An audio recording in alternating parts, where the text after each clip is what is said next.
Alors, bonjour, nous sommes toujours le vendredi 28 novembre 2014 et je voudrais vous parler de, de ce problème que j'ai souvent mis en évidence de l'éthique de l'écrit et de l'oral. L'écrit, c'est un petit peu ma bête noire, en quelque sorte. L'écrit, la lecture, l'écriture et aussi cette manifestation très ambiguë qui est la lecture à haute voix, la déclamation d'un texte, la récitation d'un texte, la citation d'un texte aussi. Et le problème principal qui me vient, c'est évidemment que l'écrit nous parle du passé. Quand un écrit réémerge à un moment donné, dans un lieu donné, en un moment donné, eh bien, c'est le passé qui émerge. Un passé qui se remanifeste dans le présent. Donc l'écrit, c'est le passé, alors qui est le passé, qui est archivé, mais qui, quand il est réactivé, par la parole notamment, ou par le jeu du violon, ou je ne sais quoi, quand un texte est ressuscité, réactivé, quand il est... C'est tant qu'il est écrit, bon, ça va, quoi. En quelque sorte, bon, il est écrit, on voit que c'est écrit. Mais quand c'est écrit et parlé, il se met en concurrence directement avec la parole immédiate. Il se met en concurrence à telle enseigne qu'on peut parler d'imposture. Ce qui va rivaliser avec la parole, avec l'improvisation. On va avoir donc une sorte de combat entre d'un côté la parole vivante, la parole spontanée, la parole impromptue, l'écriture impromptue, l'improvisation musicale ou autre, ou chorégraphique, peu importe. Et puis d'un autre côté, tout ce qui est écrit, mais qui va servir à ceux qui n'ont pas envie de d'improviser, d'esquisser, de produire autre chose. Ils ont envie d'être là, bel et bien dans le présent, par le truchement de l'écrit. Et c'est ça qui fait problème. Et on le voit aujourd'hui en permanence, en permanence. L'écrit fait ombrage à la parole présente. Et en particulier par le biais de la lecture orale. J'ai dit l'autre jour à quel point j'avais trouvé ça pénible d'entendre Francis Huster à la synagogue lire pendant 1 heure des textes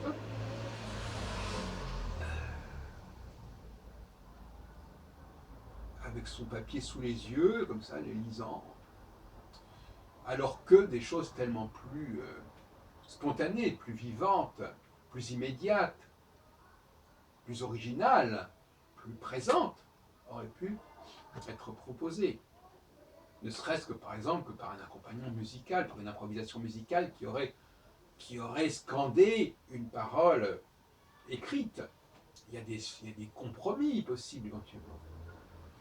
Notamment, effectivement, il faudrait que toute forme de lecture de textes écrits, ce qui est le propre de la lecture, sauf quand on fait un lecture peut être une conférence orale, et non écrite. Enfin, encore que le mot sous-entend que ce soit écrit, mais ce n'est pas forcément écrit.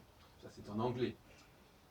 Il faudrait que le texte écrit soit accompagné par un processus d'équilibrage, soit accompagné par une musique improvisée. Et c'est ce qu'on faisait à l'époque du cinéma muet. Et oui, on passait les images, le film, bien évidemment, donc qui était déjà réalisé depuis quelque temps, donc c'était le passé, mais on le passait avec un accompagnement musical qui était lors de l'improvisation dans la salle, avec un piano dans la salle. Parfois même, comme on a pu le voir d'ailleurs dans Dire Constitution, il y avait dans la salle un orateur qui commentait le film muet. Donc, il y avait une présence au sens présent, c'est-à-dire d'être présent, il y avait une présence qui contrebalançait le caractère déjà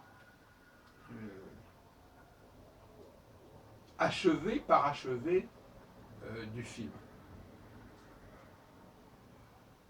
Eh bien, ça aussi, ça disparaît. Donc, voyez-vous, on croit parfois que l'on progresse, on croit parfois, par exemple, que l'invention du cinéma parlant a été une évolution et un progrès, mais quelque part, ça a été une régression. Au niveau, je dirais, de cette dynamique de la parole, de cette importance de l'improvisation musicale ou orale, qui venait justement sous-tendre un document déjà là, présent, déjà terminé, et bien là, à mon avis, il y a eu une régression depuis 1930. Parfois, à la Cinémathèque, d'ailleurs, on joue d'ailleurs justement des Cinémathèques de France, à Bercy, on fait passer des films muets et on demande à un compositeur ou en tout cas à quelqu'un d'accompagner le film au piano ou ailleurs, même parfois des orchestres. Je me souviens d'ailleurs qu'on avait une époque, on avait joué le Napoléon d'Abel Gance au Palais des Congrès avec un orchestre. Je pense que cet orchestre n'improvisait pas. Il n'improvisait pas, il devait jouer des morceaux, je sais pas, de Beethoven, je sais pas quoi. Bon. Mais il y a un équilibre à trouver qui actuellement n'est pas trouvé. Et en tout état de cause, l'interprétation d'œuvres du passé dans le cadre d'un concert devrait être équilibrée ou rééquilibrée avec la présence non seulement d'une œuvre contemporaine, parce que l'œuvre contemporaine elle est également écrite et terminée, mais carrément d'une intervention musicale, d'une improvisation musicale.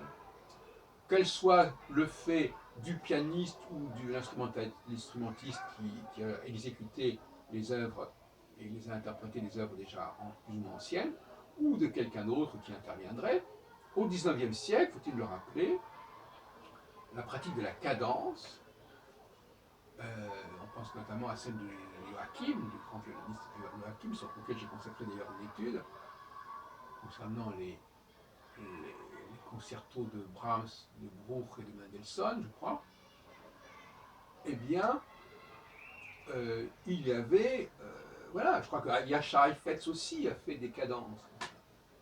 C'est-à-dire un morceau original qui est proposé à la fin d'un des mouvements d'un concerto pour violon, par exemple. Ça, c'est beaucoup pratiqué au niveau du violon. Et je terminerai en disant qu'également dans les synagogues, par exemple, il serait éminemment souhaitable que, par-delà l'écrit des livres de prière, il y ait aussi des improvisations, plus ou moins improvisées d'ailleurs, de la part du rabbin ou de la part de quelqu'un qui serait invité pour cela, ou de l'assistance, peu importe, et qui apporterait une dynamique du présent qui viendrait donner une portée supplémentaire à l'écrit. Il faut que, bon, et qui ne se contenterait pas, parce que des gens vont me dire, mais oui, mais vous comprenez, monsieur Albron, de toute façon, la lecture, ça apporte beaucoup de choses. La lecture, s'il y a une valeur ajoutée dans la lecture, n'est-ce pas, etc., etc. Écoutez, moi, je ne pense pas que ce soit suffisant. Je ne conteste pas que l'interprète n'y apporte pas quelque chose à un texte écrit. Je ne conteste pas que dès que les gens parlent ou lisent quelque chose ou chantent quelque chose qui est écrit, il n'y ait pas un élément de présence, je ne dis pas le contraire, mais je crois quand même qu'il faudrait aller un peu plus loin.